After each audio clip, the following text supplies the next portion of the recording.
अच्छा फंक्शन है और ऑनेस्टली मैंने अभी तक कोई शॉपिंग नहीं की, मेहंदी लगवाने आई हूँ।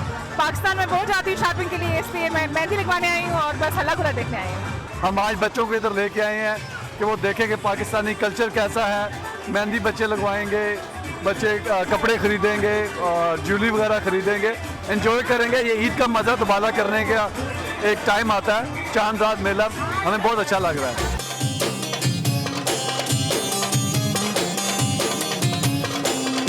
ईद मुबारक एडवांस में। और दूसरी बात, हमने शॉपिंग की है और इतना खूबसूरत माहौल है यहाँ पे कि इतना मज़ा आ रहा है। मेरे फ्रेंड्स हैं, मेरे हस्बैंड है, मेरे बेटा भी सब साथ में हैं, तो बड़ा मज़ा आ रहा है। It's my first time coming to Chandrad. It's amazing. It's nice. It takes me back when I was a kid, back to Pakistan. I used to attend these events when I was 6 years old.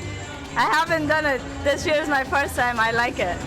हम चांद रात मना रहे हैं, इंशाल्लाह पाकिस्तान में कल होगी और हमारी दुआ है कि पाकिस्तान कायम व दायम रहे और बुरी नज़र से अल्लाह पाकिस्तान को बचाए। बहुत अच्छा लग रहा है यहाँ पर हमें आके। अपनी कंट्री से दूर है लेकिन सब कुछ अपनी कंट्री जैसा ही यहाँ पर बाय कर रहे हैं। मैं आई हूँ शॉपिंग करने के लिए, हंगामा के लिए, चांद रात बनाने के लिए, तो खर्चा तो हो गया, you know?